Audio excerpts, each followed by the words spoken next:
Brandon in Mentor, Ohio, wants to know how big I think government should be. Do I have that right, Brandon? Yeah. You want to explain your question a little bit? Well, what is the end goal as far as the size of government? Okay. You're talking about every time Republicans attempt to cut spending, it always comes out, well, what about the poor? What about this welfare program or this welfare program? And my point is it's not the fact that they're not getting the welfare, it's the fact that they're on the welfare to begin with. Isn't that the problem? No, actually, what we find is that during times of high employment in the United States, when the economy is doing well, when capitalism is working the way it's supposed to, free enterprise is working the way it's supposed to, that your rates of people on welfare drop, in some cases, below 1%, 1.5%. Most people don't want to be on welfare. There's always going to be a small, percentage of people, probably well under 2%, who are, arguably mentally ill, and they're going to want to live on welfare their whole lives. But that's I'm willing to have a system that will catch all of us if we fall.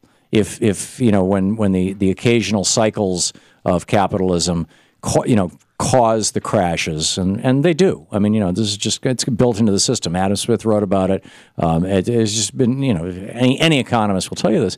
I'm willing to have a system that will catch all of us and be abused by a very small number of people, rather than have no system at all. But in answer to your question, direct answer to your question, what is the purpose of the government? Let me just share with you one sentence that was written and signed on September 17th, 1787 at the Pennsylvania State House, now called Independence Hall in Philadelphia. We, the people of the United States, in order to form a more perfect union, that's the first purpose of government, in other words, to have a country that works.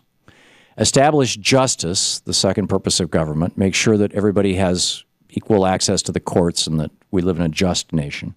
Ensure domestic tranquility. In other words, make sure that we live in a country that's not in constant turmoil, that we don't have civil wars and things. Provide for the common defense, so we can make sure that, if Canada or Mexico or anybody else decides they want to attack us, that it ain't going to work. Promote the general welfare, and welfare is capitalized, by the way, in the preamble, and they capitalized important words back then. Interestingly, common defense was not capitalized, but general welfare is capitalized, and which is why George Washington, one of his first pieces of legislation when he became president, was to sign a law providing for housing, food, and clothing for poor people in Washington, D.C. They called them paupers' houses back then. And secure the blessings of liberty, capital B, capital L, blessings of liberty to ourselves and our posterity, capital P. In other words, let's make sure that we have liberty, freedom in the United States now and for future generations. Do ordain and establish this Constitution for the United States of America. That is all I want, Brandon, and I don't think we're close. Well, doesn't taking money from me to give to somebody else affect my liberty? It depends. It depends on how much money is being taken from you, what the circumstances are under which you got that money. It depends on who the other people are and what their needs are. I mean, Article 1, Section 8 explicitly says, and again, back to the Constitution here, but, people seem to like the Constitution, so what the heck. Article 1, Section 8, the Congress shall have the power to lay and collect taxes, duties, imposts, and excises, to pay the debts and provide for the general defense, common defense, and general welfare of the United States. And if you rob me at gunpoint for $100 and give it to a poor person on the street, that's for the general welfare. That doesn't make it right.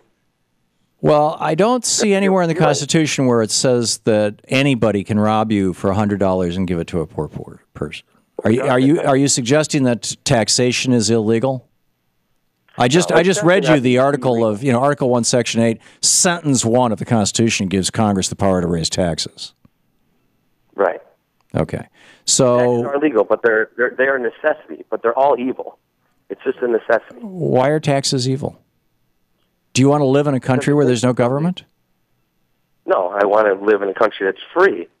Okay, so you want to live in a country where there is a government. I mean, the fact of the matter is that the countries that businesses most want to do business in, and the cities in the United States that businesses want to most do businesses in, are the ones where things work well. A good public school in a neighborhood can make on the average $250,000 housing price in the United States, a good public school within 10 blocks of a home can increase the price of that home by $40,000. And this is just the public welfare, right? This is the commons. So if we're going to have a country where we have good public schools, we have good roads that aren't filled with potholes, and I can tell you, I've lived and worked in countries where they didn't have either one, and you wouldn't want to. And where if you want to live in a country where we have decent public services, and that has to be paid for by us collectively, and we have to have taxes, as Oliver Wendell Holmes said, taxes are the cost of admission to civil society. They're not an evil. Yes, it should be state-based, not federally based.